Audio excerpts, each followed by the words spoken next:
Warning. The opinions shared on this show are those of free-thinking individuals who, without payment or coercion, chose to be here and share those opinions with the world. This podcast may contain language, opinions, and ideas some people may find offensive and or controversial. Listener discretion is advised.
From the land of 10,000 lakes, this is Red Herring Radio. I am Rick the Ninja with Wally Danger Walberg and the Natrix with our host, B-Dizzle. B-Dizzle, what do you got for us tonight? Thank you very much, Ninja. Welcome back to the show, everyone. We had a nice little break. It was a nice break. It was a nice little break. Yeah, we took last week off. We were supposed to come back. We made the decision to take that week off, too. Did something break? What broke? Just my will. My will. Will? Pretty much I needed the week off, so we took the week off. Okay. But we're back. I want to start off by saying hi to everyone. Danger, how you doing this week, bud? You know, I'm doing good. How am I doing? I'm doing. I'm doing good. Danger, the man of 1,000 words. Yeah, I got a huge Magic the Gathering tournament coming up, you guys. I performed pretty poorly at the weekly tournament this week, and I just am having some thoughts about how this high-stakes Magic cards tournament is going to turn out. Don't get on tilt, man. I'm trying to keep a level head about it all, but it's going to be fun, but I lost all of my matches this past week, and that does not bode well for the upcoming event. Anyways, that's how I'm doing, you know.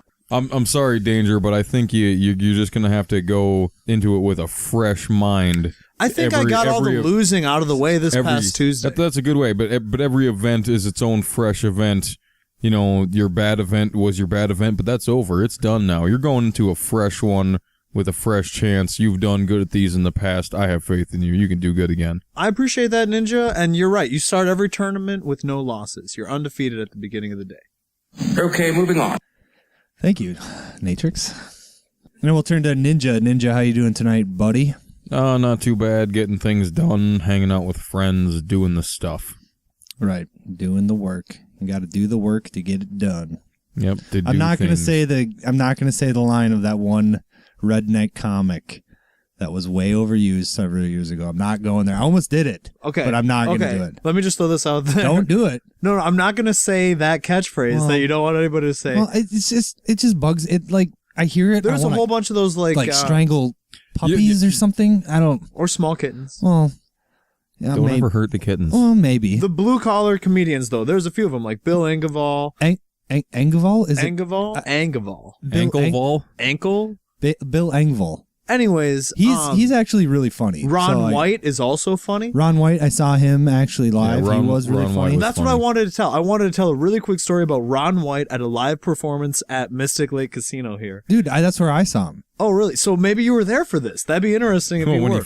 These two, he starts the show and he's doing his bit and stuff like that. And was he talking? Hold on, just real quick. Was he talking about how tired he was because he was up all night banging his wife?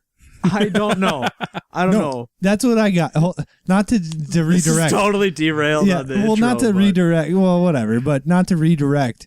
But when I saw him, he opened the show talking about how tired he was and thanking the tribal leaders for all the free booze he had gotten. And he was really tired and out of it because the whole night before he had spent smoking, drinking, and banging his wife because his wife got there that night. And he was like, I'm sorry if the show sucks, but I've been up plowing my wife all night. Here you go. Well, anyway, back to your story. Sorry. Well, I don't know. It might seem, kind of lame now, but or whatever. These two ladies come to the show super late. He's already about 10 minutes into his segment, and they come and they sit down kind of close to the front row, and he's like, oh, hey, ladies, thanks for joining us tonight. Can I get you anything? Like a effing watch? And that's Ron White right there for you. Yeah, Ron White's pretty good. I just don't care for Larry the Cable Guy. And Jeff Foxworthy got old really quick. Yeah, you might be a redneck thing, kind of. It was funny for about 5 minutes for me. I mean, some people still enjoy that. Hey, Dizzle? Yeah. Get her done! That dirty double-crossing bastard! Yeah, baby. So next week, we might not be joined by Danger. We'll have to discuss this in a... No, I've already got a hole for We'll have to make a... Well... We'll have to dig the hole a little deeper. We'll have to form a subcommittee. You don't need a subcommittee. I just need a shovel. Anyway, moving along. Natrix, thank you for joining us tonight. How are you doing, bud? Nice to meet you. That was lame. Moving on. All right, so we got a great show planned for tonight. Ninja, what do we got going? All right, so tonight at the top of the show, we got our usual news and current events segment, and then we'll be debuting a new segment here tonight on Red Herring Radio, Dangerous Philosophy, with Wally Danger Walberg. Then we'll be getting into our first major topic, the United States drone program and its implications, both current and in the future. We'll be taking a short break, and then we'll be coming back to put the spotlight on Terrance McKenna, the American author, philosopher, and ethnobotanist. And then we'll be getting into our final major discussion, time travel, both theories and other topics. The velocity of 21 gigawatts! Oh, man. And then, and only then, can we break the time travel barrier, as Doc Brown would say. All right, thank you very much, Ninja. Okay, we're going to move into our current events segment for the evening. And our first story tonight... On ABC7news.com, we have American Airlines passenger witnesses wall split apart. Now, this story is crazy. If this guy was in the plane, they were taking off, and the wall started coming apart. You can see it in the picture here. You can see the insulation inside. I think I would shit a brick, literally, if that happened. Yeah, I'm already not really super comfortable flying. I've done it. I can do it. But I'm like the kind of person who would like to have a drink before he gets on the plane. But right. that would like make me like never want to fly again. Ever. Right. For the rest of my life. Well, the article says here, an American Airlines jet bound for Dallas makes an emergency landing at the San Francisco International Airport when it looked like the inside of the plane was coming apart at the seams in midair. A passenger caught a photo of the walls of the plane coming apart near the windows. Many of the passengers ABC7 News spoke to feared the worst. There were 184 passengers on board the flight. So yeah, I don't know. I would imagine that would be probably the most terrifying thing you can imagine happening. In the past, when other planes have broken apart in midair, that was the first thing that happened to them. They were sitting there, and all of a sudden the wall started cracking a little bit, and before you knew it, it was game over. A wing flies off. That's crazy. I guess I haven't really looked into it. I don't know how fast those events really take place, but I could only imagine the level of my life's about to end the thoughts that would have been flowing over them. That's just scary. Do you think about dying? Well, according to every day. According to this passenger, James Wilson, he heard sounds just after they took off. He said it was terrifying. We didn't know what was going on. We're all shouting for the flight crew. Come look at the walls. They're caving in. They flew for 45 minutes, and then the captain declared an emergency and told the passengers he was returning to San Francisco. That number, 45 minutes, is really a long time to be seeing all these things going on. That's crazy. Think about how many times you've like gone in for like an oil change or like some sort of service, and they've said it's going to be a 45-minute wait, and think about how long that 45 minutes is, and imagine sitting up in an airplane that you think might be falling apart for that amount of time. Imagine the stress. I guess if I had my smartphone, it wouldn't be so bad, because that oil change goes by pretty quick. Well, you have a smartphone. And I wouldn't want to, I can't really confirm this because I haven't done any more backup research on this, but when we were looking at this for research earlier, someone had made a comment that American Airlines actually, as far as their airplanes, has got one of the older fleets of an American company. And that's what I was going to say. It seems like something like this, it could be like maintenance related over time as, you know, a screw were to rust or something like that. It seems to me like maybe something like that, again, over the years through weathering and the effects of time and all that, that could be what caused this to happen.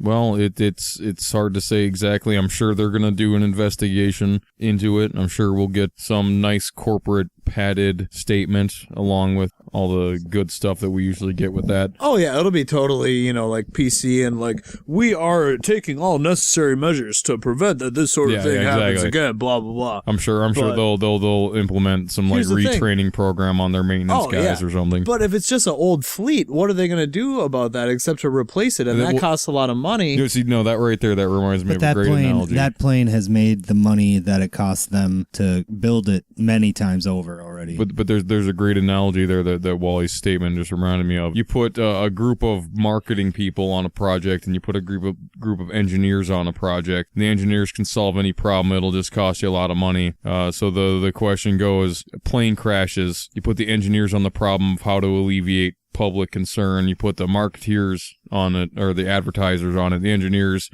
make a safer plane, cost billions of dollars. The marketers put a sticker on it that says still statistically safer than car travel. The rich get richer. That kind of segues into our next story here. Now, I'm thinking some of those people on that plane would have liked to have had some Red Bull at the time, because Red Bull gives you wings. Or it doesn't, and they're in a lot of trouble for that. Well, we're here on care11.com. Red Bull says it will refund customers. Red Bull might owe you money, according to a settlement it reached last month. The settlement says customers who purchased a Red Bull drink between 2002 and October 3rd, 2014 are owed $10 cash or $15 in Red Bull products. Red Bull recently agreed to pay the money, totaling $13 million. I don't understand. That seems way low to me. See, what's probably what probably got determined. Like, they don't think a lot of people are going to be like, oh, what's a free Red Bull? Blah. But the way these class action lawsuits get settled up is they determine through whatever process they use some aggregate number to say, oh, this is an approximate value of the damages caused. To receive $10 cash payment or $15 in Red Bull products, you have to submit a claim form. Can I read the number? Sure. Submit a claim form or call 877-495-1568. I have a feeling like Wally's trying to compete. I don't get how they are rounding it off to 13 million. They don't think people are gonna call in or submit a claim? They're going to be paying out a lot for this. It's interesting. Yeah. I think that each of us here, though, however, can fairly say that in that time period, we did spend probably over $10 cash on Red Bull. Can't we agree to that? I probably did that easily within every pay period of your every 2 weeks of that period. But here's the question: are we satisfied with what we received from that, or what's the issue here? I don't. To be perfectly understand. Honest, is this is Did one of those somebody not like grow wings and they're pissed? Like, yes, no, that's exactly what it is. Is someone is doing a false advertising lawsuit because he literally did not grow wings and he was led to believe that by the advertisement. So anyone is that really what it's about? Yes. Are you hypothesizing that? Or no, that's actually not a secondary source. Hold on, guys. That's not actually what we're talking about here right now. So let's find. So we don't have an article pulled up on that. So let's find an article pulled up on and pull that up real quick. I heard about this on the radio. It's actually he is pissed he doesn't have wings, according to this article on thetelegraph.co.uk. Benjamin Carruthers, a regular consumer of the fizzy drink, sued the company for false advertising, arguing that after 10 years drinking Red Bull, he neither had wings nor any enhanced athletic nor intellectual performance. So it's actually both things that we said. Okay, so yeah, this gentleman is suing them because he's a complete moron. I mean, I like free things, but I'm not going to support this. I won't make a claim against them. I wasn't. Yeah, I mean, I think it's unjust and unfair, and I can't believe it actually was settled. I can't believe it. Yeah, I wonder why. What factors are putting because the pressure on them it to was settle? cheaper. It was cheaper for them simply to settle than to deal with the publicity and the fees of dealing with this. Because this guy, and this is how the lawyers that do this kind of stuff operate. They get this into court, and then Red Bull has to pay their lawyers to make court appearances defending this. Because if they don't make an appearance defending it, then the judge could just rule against them. Can't you argue that that's less than $13 million, though? Like, what's your next point? Well, at some point, it becomes more expensive than $13 million, and it just becomes cheaper to quickly settle it. And not have to worry about it. And then anymore. not have to deal with that anymore. I'm having a hard time buying that. I buy it totally though. If Red Bull's lawyers bought it, Something's going on, yeah. And I mean, this might just be a publicity stunt by Red Bull to, try to make money on this. No, when Red Bull does publicity stunts, they do that flutog. That is cool. Have you ever? Yeah, it is cool, but that's a publicity stunt. This is them getting sued. In I a guess. simple class action lawsuit by people who just want to get a little bit of free stuff and a lawyer who wants this 40%, I guess. well, that doesn't quite segue into our next topic quite as well as the last two. But our next topic here on YahooNews.com, top secret space plane lands on California coast. I think that's hilarious. That's an hilarious title because top secret space plane lands on California coast. How do we And- know about it? If Yeah, it's and so then top secret. And then they have pictures of it. To me, that just defies what top secret is supposed to mean. Like, well, it shouldn't be on YahooNews.com, and we shouldn't have pictures for it. Here's the thing, though. It's top secret because we didn't know about it before it landed. Well, we And did know about it. No, we before it did. landed. We knew about it. I didn't. Well, okay. Well, you saw Top secret to me. Right. Right. But anyways, we don't. Let's. No, we still. It's Do top, we know what it was doing up there? Well, Is its in- mission top secret? Right. No, and I understand the point you're making because just like Area 51, Top secret. it's still we know about it. about it, but Top it's still secret. top. Yeah, exactly. It's still top secret. All right, we turn to the article here. A top secret space plane landed Friday at an Air Force base on the Southern California coast. The plane spent nearly 2 years circling Earth on a classified mission. Known as the X-37B, it resembles a mini space shuttle. It safely touched down at 9:24 a.m. Friday, officials at Vandenberg Air Force Base said. There's a lot of speculation on what was going on with this thing. Obviously, I'm sure conspiracy theorists were running wild with this thing floating around the Earth. Well, there's now just curious. Is this a manned vehicle? Well, if we turn to the Wikipedia for the Boeing X-37, also known as the X-37 Orbital Test Vehicle, is an American reusable unmanned spacecraft, so it is unmanned. And I would have guessed that just based on the length of the mission. Well, hey, we got astronauts up there for long periods of time. Who Not- knows? Some top secret Well, space vehicle. What is the length of well, time? a truly top secret thing where we don't even hear about it in the radio. That's what really, or the radio or the internet or anything like that. And that's the point I wanted to make. Like, if this is what is top secret and we're allowed to see it, essentially quotations around allowed there, then for a fact that they have so many things that they're not telling us about that are so much more advanced than this X-37. Well, I'm not even willing to even say that they're so much more advanced, but I'm willing to bet that they have something bigger, better, more powerful in the works. Yeah, we just don't know for sure. That's the thing. It's like if they're willing to tell us this. I'm more curious. What was it doing up there? Like, what do you need to be up there for 2 continuous I just kind of want to years think to like do? reconnaissance. Like you can Yeah, chart things and see what's going on. Did they need it up That's there what a for lot 2 of people years? speculate that it was up there doing spying. So gathering But information. it didn't need to be up there for 2 years straight, just for the sake of being up there for 2 years straight, because it's more efficient. You have to spend less fuel getting it up and back. well, that would make sense to me. If the least amount of launches you have to do, the better, right? It is incredible the Yeah, I remember hearing fuel to weight ratio that is expended when something is launched. Yeah, I into remember space. hearing a quote of how like the dollar amount per pound it takes to put something into space, and it was a pretty staggering amount. Well, this shuttle is relatively small. It only stands 9.5 feet tall, and it's only 29 feet long. Just big enough for Danger's coffin. Well, we will have to launch him into space just to make sure that the world is rid of him when he does die, because we know he's going to come back as zombie Danger, or danger zombie. Here's the thing. I just want to ask that, like, as you blast me into space, you got to shoot the rocket or like the vessel that I'm in with lasers, and it's like a Viking space burial. No, we can't do that because then like your horrible zombie danger particles will actually rain down upon Earth and start the infection. I don't want that shit. I'm not even shooting you into the sun. I'm gonna shoot you into the cold, dark depths of space. The void. I'm gonna aim for like the blackest spot, so you won't see. You're the one turning into a zombie when you die, man. It's not our fault. You don't look at us like we're the bad guys. Hey, at least I'm not a zombie when I'm alive. So why am I still alive? To not be a zombie. That's a good question. Why are you still alive, Danger? Nothing's killed me yet.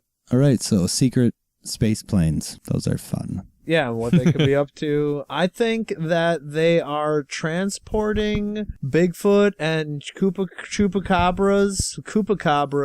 and See, this is why no one takes you seriously. From the moon to the ocean bases. Like, yeah, no one takes you seriously because everyone knows that chupacabras and Bigfoot are natural enemies. You'd never get them on the same vehicle.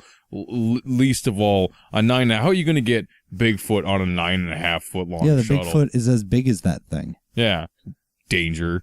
Not when you condense him using dark matter, bitch. Dark matter condensing. Like, you're not even in the realm of like comic book science, man. I know. Throw me a frickin' bone here. I'm the boss.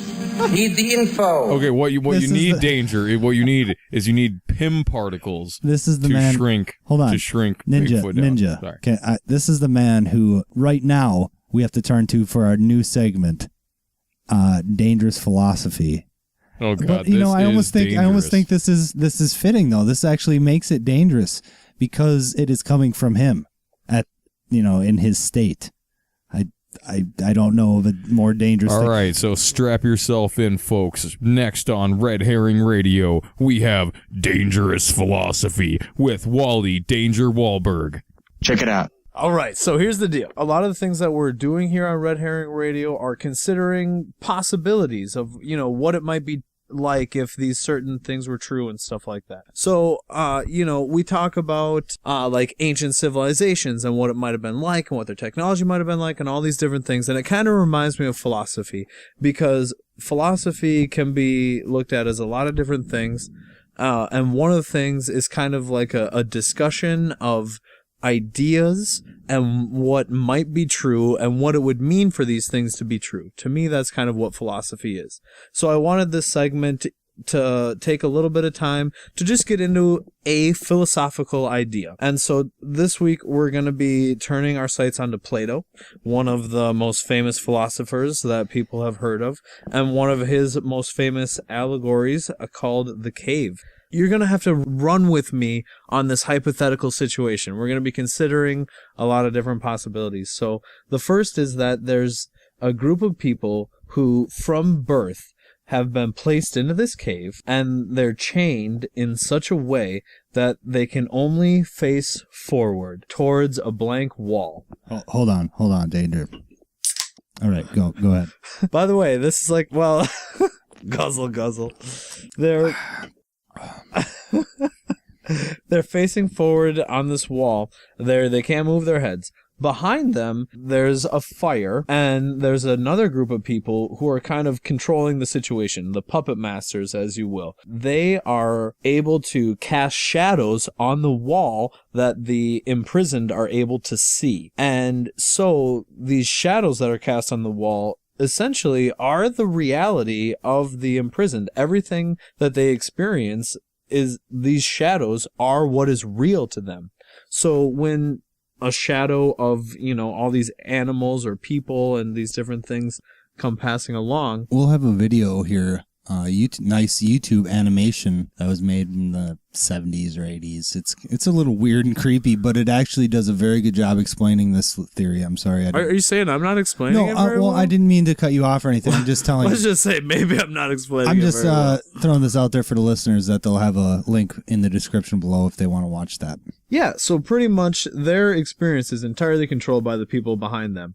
what happens next then is that one of these prisoners is released out of the cave. And when they leave the cave, what happens to them next? They're able to discover that what they thought was reality was actually a lie, and that something entirely different is going on. And Plato goes on to talk about the sun and how they would be completely in awe of it, and they would think about how it is what's responsible for the seasons and all these different things. Pretty much it would change your life to go from this experience of being chained, watching this cave wall with shadows cast upon it, to being in the real world. And so then once you've been exposed to the real world, you go back to being among the prisoners. How would the prisoners receive you? They would think you're ridiculous and insane and things like that. And so, they would think that their world is what's real, and they would probably think that you're totally crazy when you're trying to tell them, like, oh no, there's like rivers and reflections, and there's actual animals, and it's not all this shadows that we see. So what Plato is getting at is this idea of what he calls the forms is pretty much like the root idea of what really exists behind things. So it's like what he's really getting at is that he's talking about the forms of things, which are a complicated and like different version of reality than what we normally experience. So we are the ones who are chained, and his theory of the forms is what will enlighten us.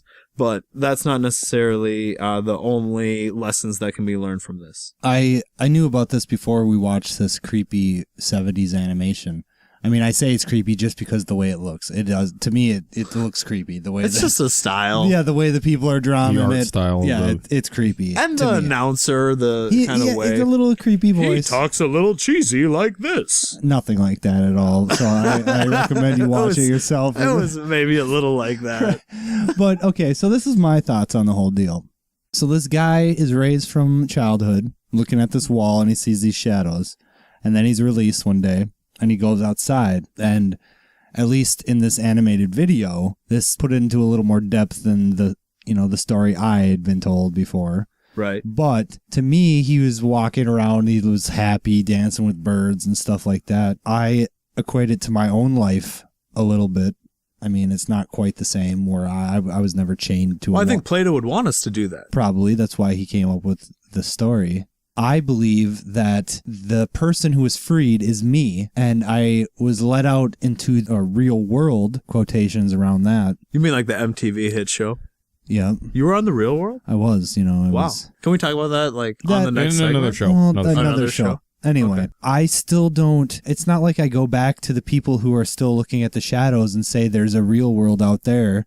These are just shadows. You wouldn't do that? Well, really? maybe, but I know for a fact you would. Kind of what I'm doing with this show. But really, I don't know for a fact that what I'm looking at when I go out in the real world and see those rivers and see the sun and see all that stuff, I don't know that that's not a shadow. Exactly. That's an interesting thing to think about. Like, how is that any more real than the shadow world? It's not necessarily. It's not at all. Because for all I know, I'm going to be released again somehow. If I was raised in chains with my neck chained and my wrist chains and my legs chained, that's all I would know. I would never know there was a release from that. And then I was released from it and I'm wandering around. Well, how do I know there's still not some release? Maybe that's what death is. I don't know. Totally could be. Yeah, exactly. So I don't know even right now what I'm looking at is real, quote unquote. No, yeah, the allegory that reminds me of is the way Cthulhu was described to me in H.P. Lovecraft. The reason why mortals always went insane when they viewed the elder gods in Lovecraft's work was like if you were a two-dimensional being and you tried to comprehend three-dimensional, you could barely see our world. You'd see it in two-dimensional slices, but you'd never see the whole being as it was. And the reason why we see Cthulhu as like these unspeakable horrors is because we can't even comprehend the extra-dimensional reality in which they exist. We are only seeing the fragmented bits of them that cross our reality.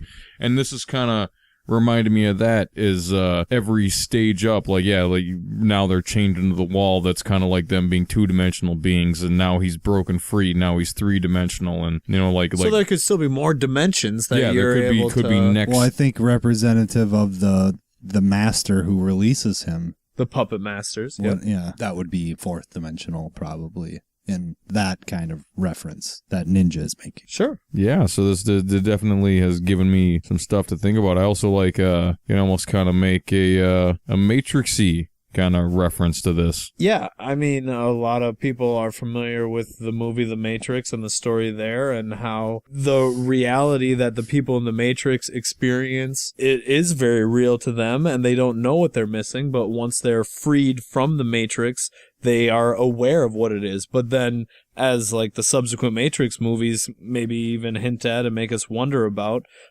could that reality be false as well? And it can just continue to wonder, just like D.Dizzle was saying, is that something we can be released from, and is that as well? So it's all just up for question and doubt and skepticism.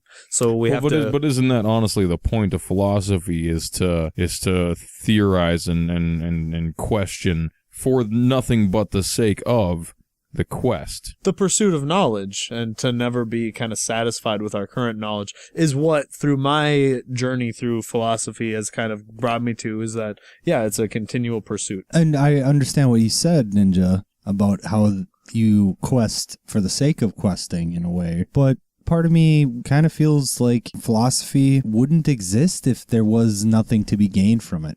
Like, if you could not gain knowledge, then you would not have philosophy.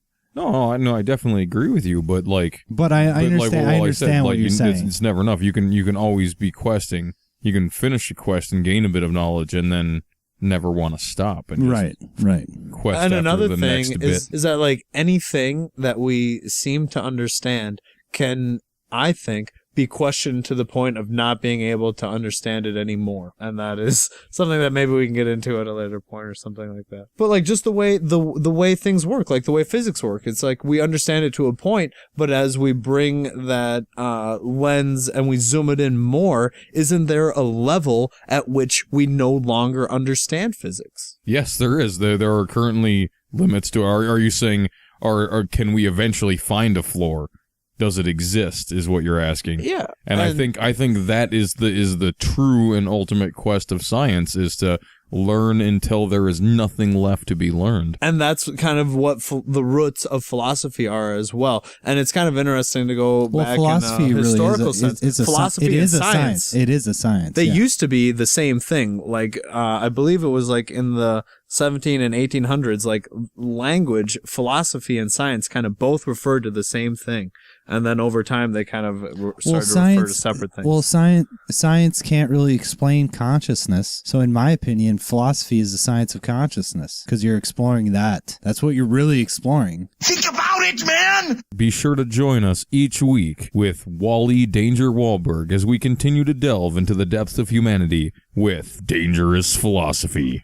All right, so now we're going to talk about the United States drone program, and in the description below we'll have a YouTube video to John Oliver's HBO show Last Week Tonight with John Oliver. And funny guy. I just wanted to interject and say that this is both hilarious and informative. Absolutely, and it's a 13-minute video. I highly recommend watching it.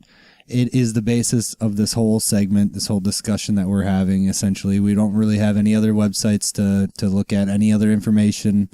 But we do have our own personal experiences and opinions that we're sharing here. But yeah, we did watch this video collectively. Well, this video was what made me want to discuss it. Obviously, I knew about the drone program before this video. I knew there was terrible things that had happened because of it, but John Oliver put it very succinctly, and it made me want to discuss it. More or less, not necessarily the facts and figures. While that is important, I want to discuss more or less the moral implications here. Is it right to hand over the killing of someone to a machine? I know it's still being controlled by a person. It seems impersonal to me, which a lot of people would think that would be good, to make killing another person more impersonal. So you're having that little bridge right there, that little gap that separates you from the action. I just don't know if it's good. Is it that it would be good or that it would be preferable to the person pulling the trigger? See, now that right there is the issue right there. Is the person pulling the trigger, it'd be good for them. Yeah, but more preferable. But when you bring the word good into it and in the context of morality, then it seems like it's morally acceptable to do that which is good. And so I think there's a distinction to be made between what is preferable to the person pulling the trigger to that which is morally good. All right, that's a fair point. Oh man, that crap's heavy. All right, but I think one of the big issues with that, the moment you take away the personal context of taking away another human's life, if you allow someone to kill another human being through a computer, not necessarily even through a camera, just like flipping a switch and them being aware that somewhere else on Earth now another human being has died as the result of their action, that becomes much easier for a human being to do. They don't question themselves as much. They don't question the morality of what they're doing as much. And that is a slippery slope in terms of what humans will allow themselves to come to do. I want to urge anyone who's joining us tonight on Red Herring Radio to watch this video clip from John Oliver's show, because it really... just to have a grasp of what we're talking about. The first acknowledged drone strike on a target was, what did it say? It was in 2002. 2002, and it was 3 men killed? Yeah, 3 men killed because one of them was deemed to be possibly Osama bin Laden based on his height. That is the most ridiculous bullshit I've ever heard in my life. And then, of course, it turns out this man was not even a terrorist, but a guy collecting scrap metal and 2 people nearby him. Which is a common thing in the area. Absolutely. Collecting scrap metal and stuff. they deemed it acceptable, that it was an acceptable risk. Now that's a good one that we got to talk about. Is he brings up the point is that the government will use as an excuse for their drone program that they only do it when there's an imminent threat of danger. Capturing the terrorist is not a possibility, and a few other factors. But the imminent threat became really important, because then, as John Oliver's investigation crew uncovered with a document, that they actually define imminent threat as not an incident in which a attack on American interests or persons is going to take place immediately. So the imminent threat doesn't actually mean anything, so they can just kind of assign the adjective threat to a thing and then kill it, which is a scary thing. And so they've given themselves the ability to just kill at their own whim, essentially. Do you torture small animals? And the only reason why there's not more outrage about it is because they're not currently using the ability to kill people that we care about or know personally or anything like that. But right now, on the other side of the world, there is a person who just gets to decide that someone gets to die, and there's no one there to check that power. They talk about how the 13-year-old boy that makes the appearance in the video talks about how he's afraid of a sunny, clear day now, because that's when the drones are out, and you can't see the drones. Even if it was clear, you can't see the drone up there. Yeah. And how just because it's really small. Yeah, and he talks about high how, above. Right, and he talks about how on cloudy days he feels more safe. Yeah, he feels safer, and he can actually relax because the drones won't fly. And this is something else. Now, I'm not like a history major of the Middle East, but this boy at the age of 13. If you think about it, this child's entire life that he can probably consciously remember, his country and the countries around him have been a war zone. This child. Think about 9/11 was in 2001. No, I do think about it because so I make you don't a have similar to be a historian to do the math. I make a similar comparison to myself. I graduated high school in 2001. The entirety of my adult life, America has been in a state of warfare. I've never really known a time of peace in America. Neither of you, neither has like the entire generation of young Americans. Our entire lives have been. And here's the scary thing. This is who these other people think we are as a nation. Yes. That's their impression of us, is that we're these bombing. Well, this is the problem I have with that. And you're right. We're not all like that. But this is the problem I have with it, is it's still done. And it is still done in our name. Whether we like it or not, it is done in our name. And in some ways we sit idly by, and it's not that we let it happen, but I mean, we sort of do. Because it's easy to not talk about it and look the other way. It sucks. I take some solace in the fact that you and I and Ninja and Natrix here, we're here doing this show right now. So we're not just sitting idly by anymore. Not entirely, but there's more we could do. While we're talking about more that we could do, I just want to bring up the fact that we are approaching the elections. One of the best things that we can do to help our voices be heard in America is to try to get our votes out. So, yes, I know. Let's not open this can of worms. Blah, blah, blah, blah, blah. What is your political crime? Oh, no. I'd rather vote for the douchebag than the turd or the pile of crap. That was a great analogy. Yes, it is. But no, I'm not gonna. And I've some kind of political discourse is better than none. No, hold on. No, you can't. We have flustered the host. It doesn't matter. I've got into if this you're a Democrat or Republican, if you're young or old. It doesn't. Thank you, Natrix. It doesn't matter, because I've been told so many times that because I don't vote, I don't get a say. That's not how it works. To me, voting is being complicit with a system that does not have your interests in heart and has never worked for you and will never work for you. So you're gonna be complicit and say, okay, I went and voted, even though it doesn't matter.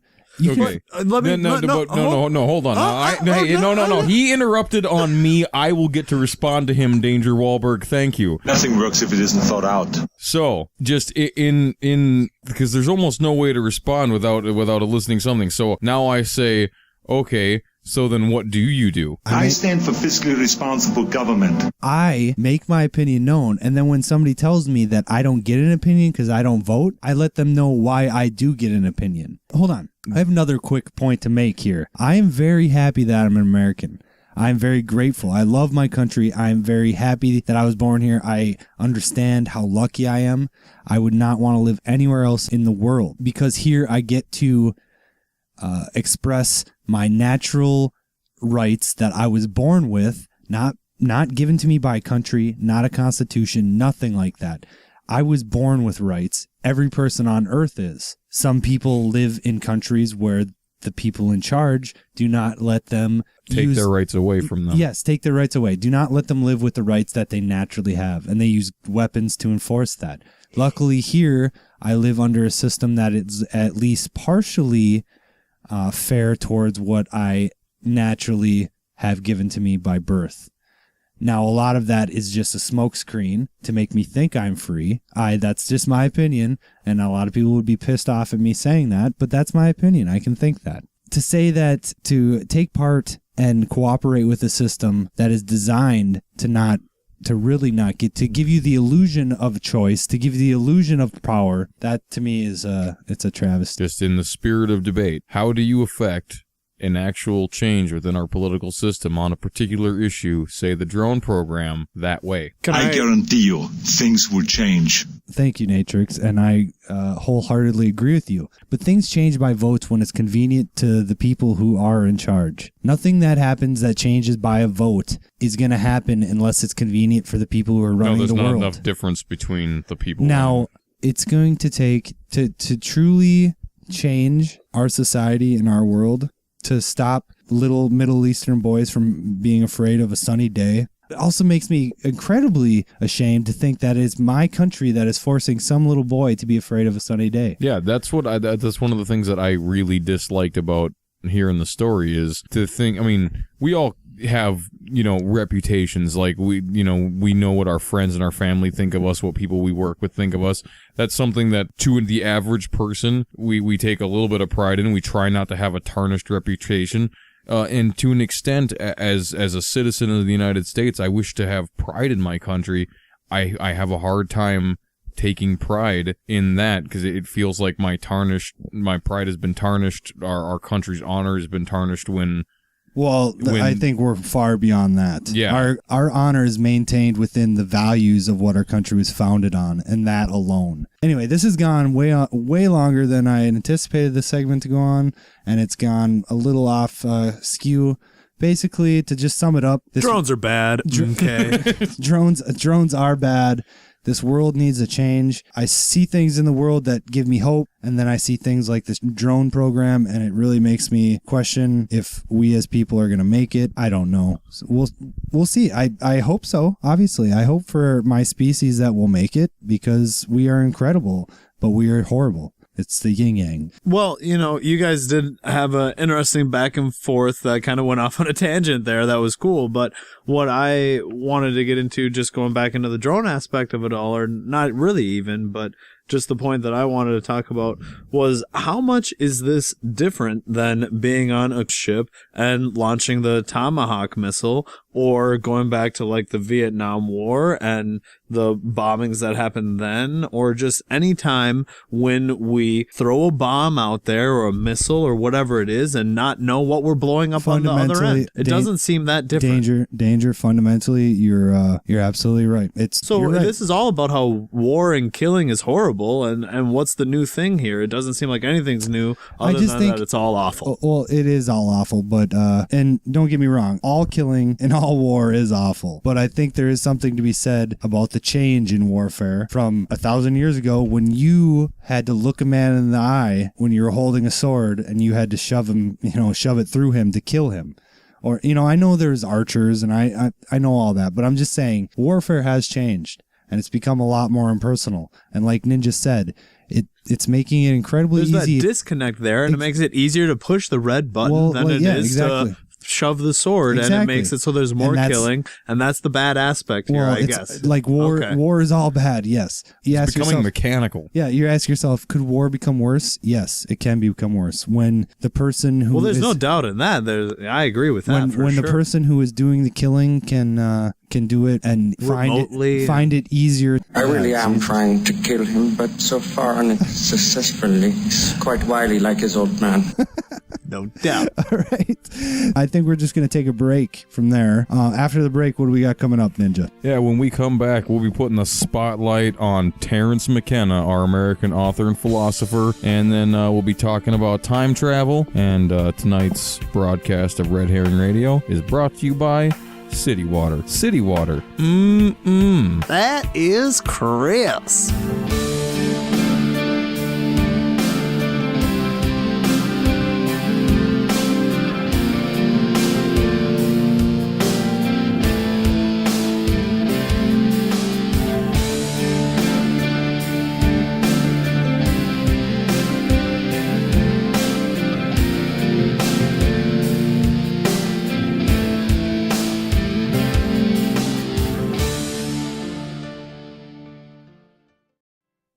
Hi there, everyone. This is Rick the Ninja from Red Herring Radio, here to talk to you about City Water.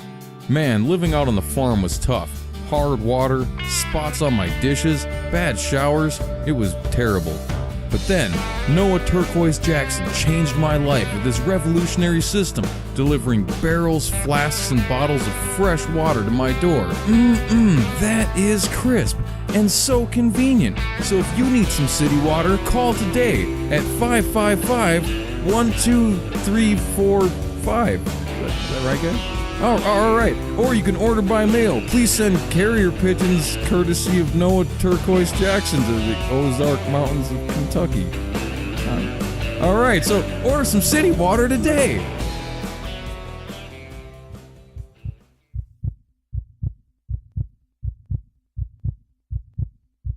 Warning. The opinions shared on this show are those of free-thinking individuals who, without payment or coercion, chose to be here and share those opinions with the world. This podcast may contain language, opinions, and ideas that some people may find offensive and or controversial. Listener discretion is advised.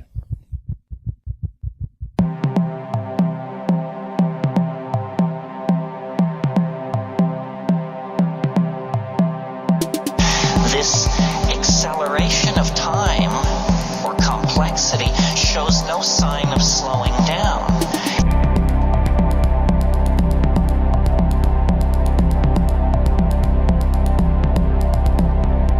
In fact, within the fabric of our own lives, we can almost daily, hourly, by the minute, feel it speeding up, taking hold.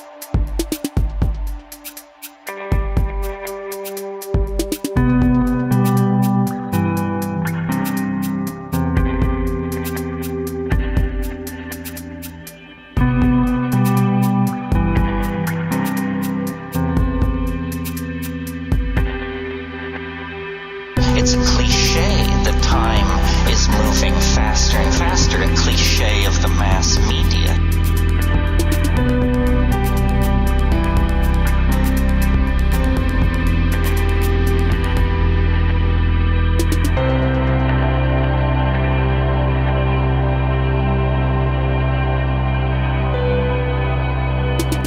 Broadcasting from the land of 10,000 lakes, welcome back to Red Herring Radio. This is Rick the Ninja. Welcome back from the break, everyone. Today, we're going to be putting the spotlight on Terrance McKenna, an American author, philosopher, ethnobotanist.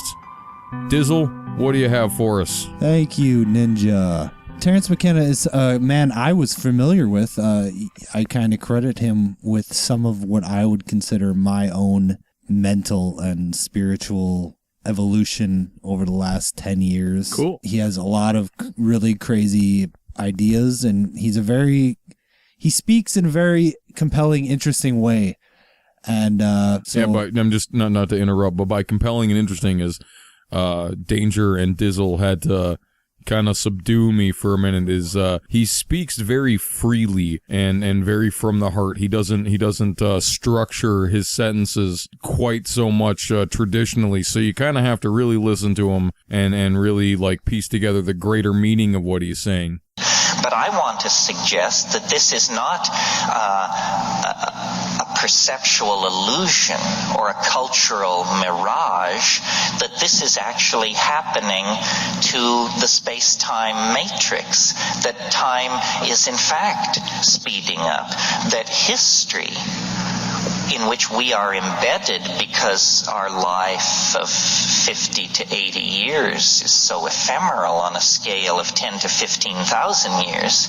But nevertheless, history is a state of incredible destabilization. It's a chaostrophe in the process of happening. It begins with animals kept in balance by natural selection, and it ends with a global internet of electronic information transfer and a language-using species hurling its instruments toward the stars. There is no reason for us to suppose that this process of acceleration is ever going to slow down or be deflected. It has been a law of nature from the very beginning of nature that this acceleration was built in. What poses a problem to us as thinking individuals is that the speed of involution toward concrescence is now so great that we can feel the tug of it within the confines of our own lives. There has been more change since 1960 than in the previous several thousand years. There has been more change since 1992 than in the previous 1,000 years. Change is accelerating.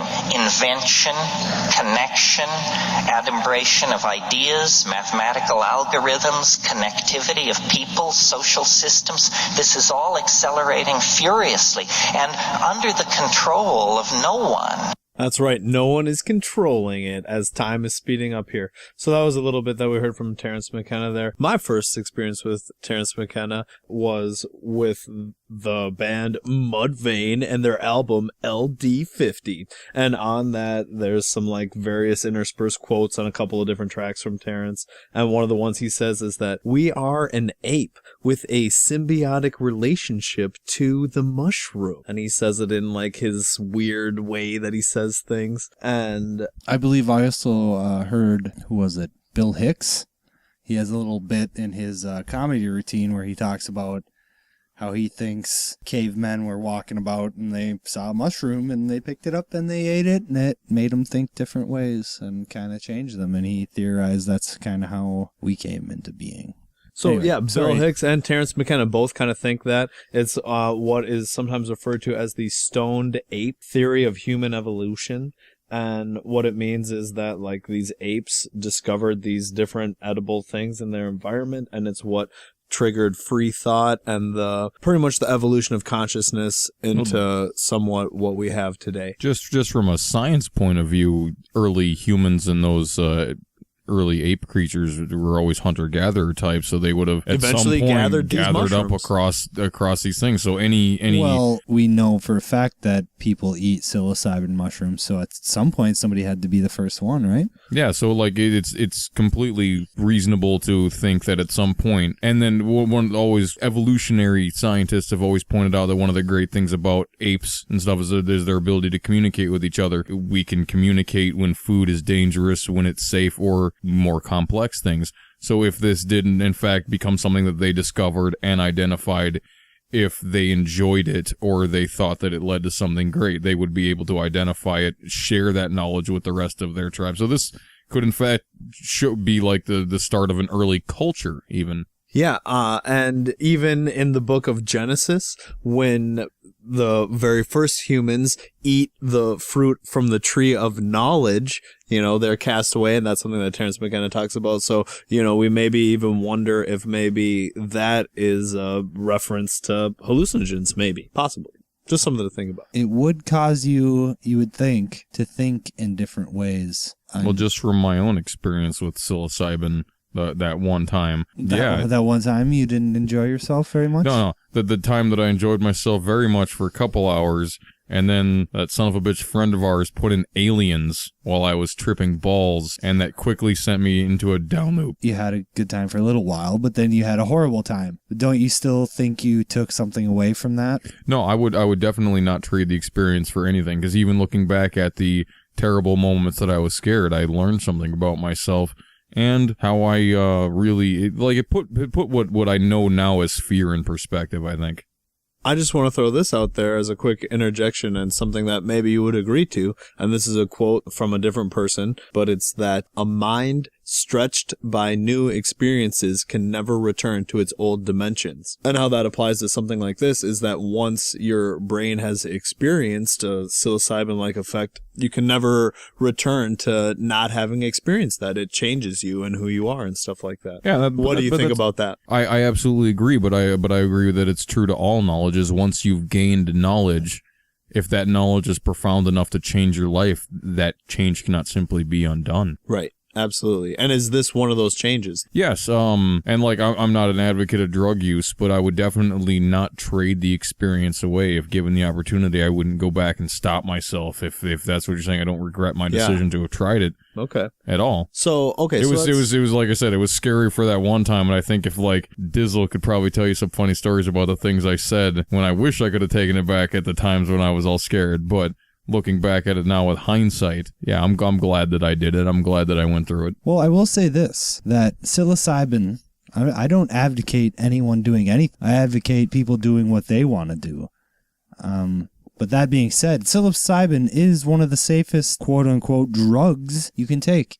You'd have to eat an incredible amount. And when I say incredible amount, it's in an amount that the taste would overwhelm you far before you could eat it. Not even just the taste. Just you would just get sick, and you would eat so much that you would have a horrible experience. You would think you were dying probably, but I would think physically it might be possible to eat enough psilocybin to kill you. Anything you could eat enough to kill you. You could drink enough water to die. I don't know. Well, there's some things you might not be able to eat enough to kill yourself. Before you would vomit and not die? I mean, I guess. Or damage yourself. I mean, just to, literally consider that you could suffocate in a room full of this stuff. I guess. Of whatever possibly. Substance X equals. Maybe. And that could kill you by having too much of it. Maybe. I see the point you're making. If somebody force-fed you enough mushrooms that you suffocated, it would. I mean, but that's death from asphyxiation. I think specifically, now Wally's getting on the technicality, but I think specifically what he meant is, would it be toxic by ingesting X amount? Well, we have a nice little chart here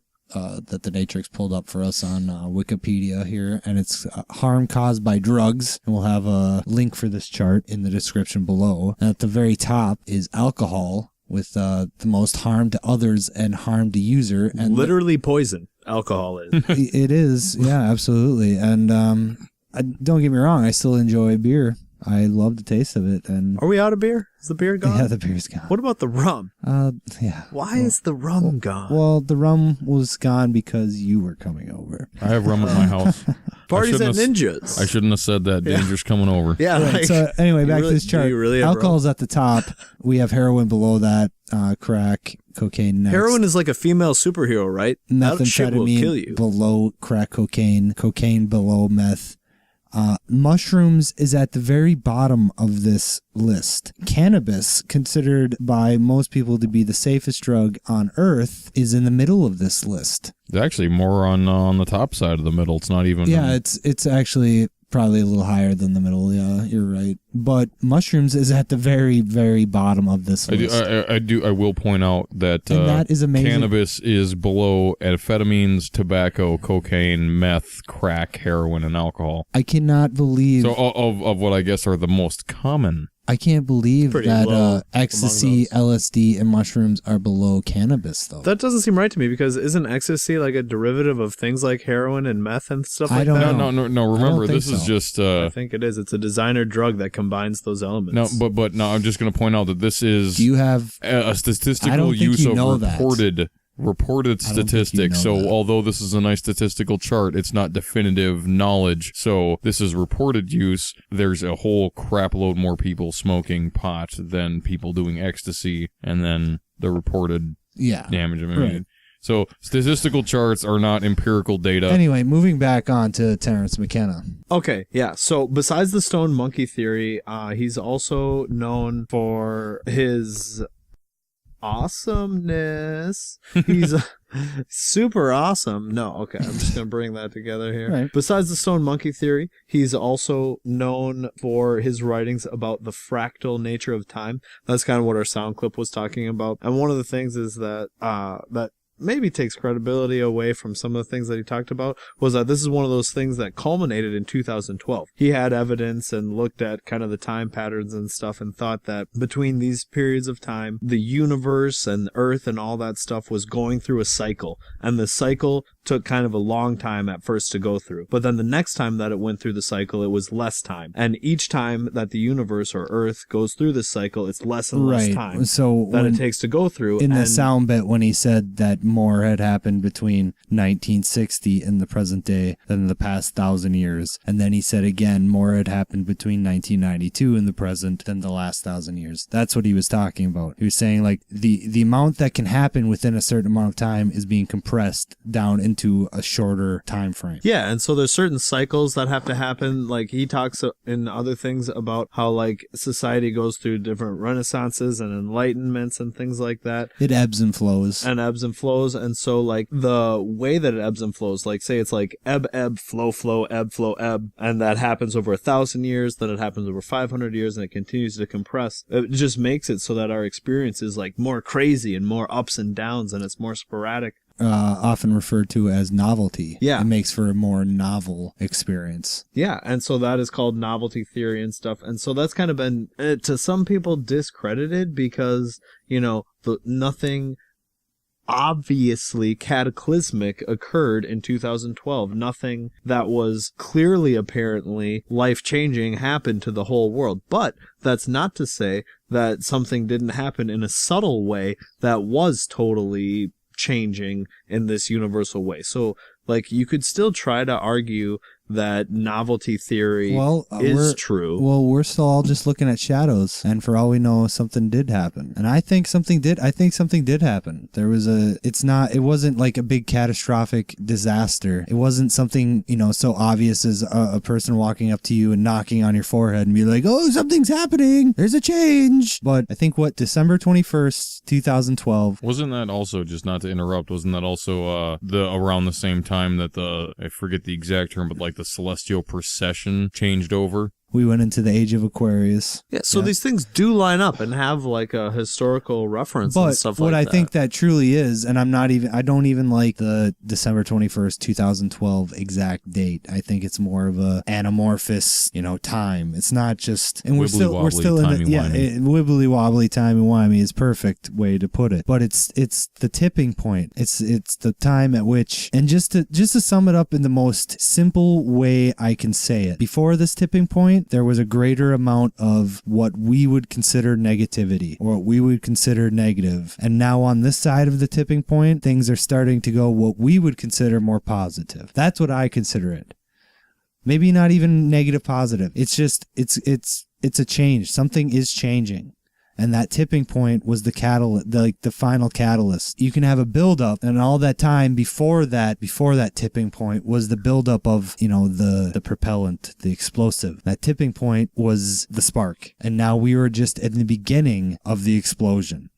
And from our perspective, watching the shadows on the wall, we don't see an explosion. To us, it's really slow. Because we're experiencing it. We're in it. But maybe yes. in the hindsight of it, we will. But if you could peel yourself away from this and look at it from the outside, you see this explosion starting, and you know what an explosion does. It expands at a tremendous rate. So from a different perspective, it is a fast change. From ours, experiencing within, not so much. Perspective is a funny thing. So to wrap this up with Terrance McKenna here, the last thing to say is the other thing he's known for is mushroom cultivation and all these different things of taking these drugs like DMT and cannabis and all this different stuff. To touch on DMT really quickly, DMT is a chemical your brain produces naturally. Isn't that also the famous drug that Fear and Loathing in Las Vegas guy? No. I don't think so. Hunter S. Thompson, by the way. Thank you. Was it DMT in that movie that he took? Ether. He gets really messed up on ether and a ton of other drugs. DMT is the most potent natural... Well, I don't even know if it's just natural. I think it's just the most potent psychoactive thing we know about.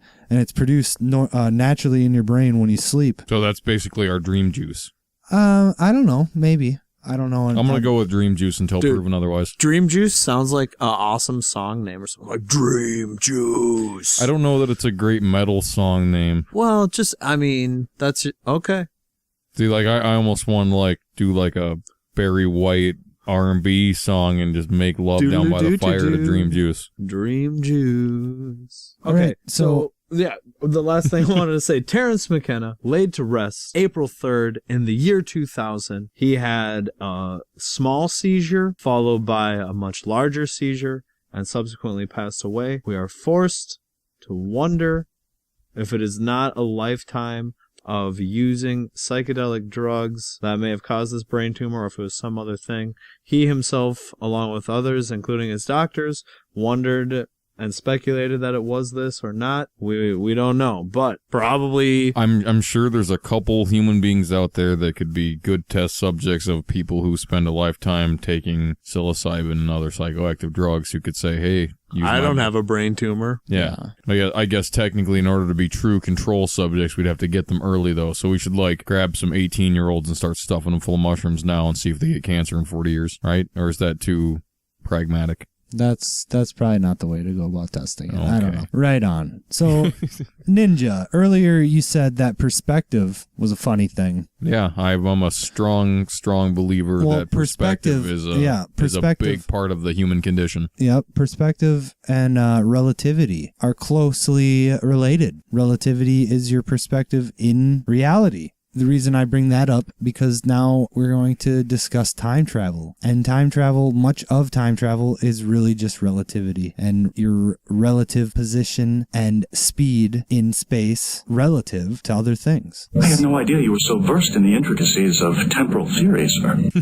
Well, wow. I had to take a 3-day course at the community college. I got a cool sticker. Holy crap, when did we get a community college? Hey, don't be dissing community colleges. I'm not Normandale Alliance for life. No, I'm not dissing community college, but... So, time travel, we can look at both aspects of this. Traveling back in time or forward in time. Back in time, you start getting into paradoxes. And no, you get into the same thing both ways, because once again, with perspective, there is no difference between going back in time and forward in time from the proper perspective. Well, but from our perspective, the one we're looking at it from right now, there is a difference in it. Because to go back in time, you can affect things that have already happened from our perspective now. To go forward in time, we could do that because from our perspective now, those things haven't happened yet. Yeah, but we could go forward in time and change things that will have, or that haven't happened, but now will have for the future. Because you're assuming that time is I'm not assuming anything. Okay, in this scenario, if you go back in time to change something, you're traveling back in time, things haven't changed until you've changed it, so you are now part of your present back in time, and things don't change until you've changed it. Now, but hold on. Before we delve into this rabbit hole too far, to give the listeners a little understanding what I'm talking about, going back in time and paradoxes, is the most famous paradox when you're dealing with time travel. Killing your own grandfather. Yes, the grandfather paradox. Can I tell a joke here quick? What do you call two surgeons wearing Doc Martens shoes going back in time to kill their parents? It is, in essence, an eruption of anti-time. A paradox and a paradox in a paradox. All right, the grandfather paradox is... That's a good joke. Very funny. Let's say you go back in time 60 years and you kill your grandfather before he has had the chance to create your father or your mother. That then creates a paradox to which you will never be born, in which case you would not be able to go back in time to kill your grandfather, in which case you would be born, in which case you would be able to go back in time and kill your grandfather, in which case you wouldn't be born then. Do you understand where this is going? It's ad nauseum. Yeah, it's a cyclical paradox that you cannot escape. So that's why some people, and I agree, my logical side wants to agree with it. I still don't, because I can't prove it. And there's a part of me that wants to say that even time travel to the past is possible when we truly understand how it works. There's no distinction in the past and the future and why we couldn't travel to either of them in quantum physics. So something about it makes me feel like it's possible, but my feelings have betrayed me before. I don't know. Aren't we like always time traveling into the future? Like, isn't that what our life is? Time traveling into the future? So can't we agree that is happening? Or Hello? Hello? Yeah, Anybody home? Hey, think with fly thing. That's exactly what we're doing, and we'll have a very interesting video, a YouTube video in the description below about that very way of thinking about it, that very way of putting it. It's by Minute Physics, one of my favorite YouTube channels. I recommend checking them out. Time is not a thing like we all think of it as a thing. Most people, when they think of time, they associate it of the properties of any object. They think of it as a thing. What if the past, travel to the past is not possible because there is no past? We're already past it. It is gone. There's no way you're going back to it. That makes sense to me that could be the case. Yeah, that makes a striking amount of sense, actually. Yeah. Okay, so let's just leave that where it is. Now, based on that theory right there, that seems to me that then time travel to the future would be possible by simply suspending accelerating by simply taking yourself outside of the normal progression of time, and you're simply just warping ahead on it. But then you can never go back. Then you're just simply jumping ahead on the time stream. You can never actually travel. You're simply skipping. Right. And that's already been shown to us that is possible by Einstein's special relativity. The faster you travel towards speed of light, the slower in time you are traveling. Yeah. So if I were to leave Earth on a ship, travel 1 year at 99% light speed, and I don't know the exact numbers here, so this is going to be just a description for the sake of you understanding what I'm saying to you. So I take off from Earth on a ship at 99% light speed, and I go for a year, and I come back. So it's been 2 years for me on this ship. But when I get back, it's been 20 years for everyone else on Earth. So time is distorted by speed. Time is distorted by gravity. So that definitely means that gravity must have some sort of properties that can be acted upon by a force. The rupture may be sending out waves of temporal energy which are disrupting the normal flow of time. Well, gravity is caused by matter, and the matter itself is creating that gravity, which then bends the time. So I wonder if then time is perhaps an inherent property of all matter. Well, matter is part of space, really. No, that was really just out my ass. It didn't mean anything. Well, hold on. Even if it was just out your ass, hold on. Matter is a part of, space, really. Yep. And we've learned that inherently space and time are connected in space-time. That's what it is. That's what it's called, space-time. So I fundamentally agree with what you're probably, you're probably right there. Space and time cannot exist without each other. Probably. I don't know. Probably. To me, the question of time travel really comes down to our understanding, again, of physics. And as we get more and more into understanding quantum physics, and then I am a layman when it comes to quantum physics. Dizzle likes to show me cool things that he finds, and I understand bits and pieces of it, but like the exciting part to me is to see the extent of where humans are pushing our boundaries of knowledge. But once we really get a better grasp of how we can understand how time works with our universe and how matter interacts with it, we could really define what time travel could be about. But right now, the speculation is fun. Don't we like to theorize? Well, again, I think it falls into the whole thing we were talking earlier about philosophy. And I kind of, at the time, argued against what you said, how people philosophize to philosophize. But at the same time, I still do agree to an extent with that. Because, how do we know? It is fun just to actually think about it and to speculate and to, ponder the big questions that you might never know. It is a most unusual phenomenon. Well, I want to thank everybody for joining us here tonight and our silly antics. I hope you all had a good time with us, and we had a lot of fun tonight. I hope you join us next time. Yeah, I hope you join us next time. Hopefully we have another good show for you. I mean, we try, but who knows?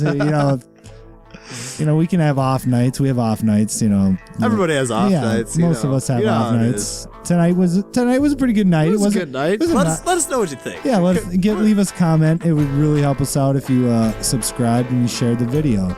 We really like hearing from you. We really like your suggestions on future topics, and we really like to hear what you think about what we were talking about tonight. So for Wally, Danger, Walberg, the Ninja, and the Natrix, this is your host, B-Dizzle. Join us next time on Red Herring Radio.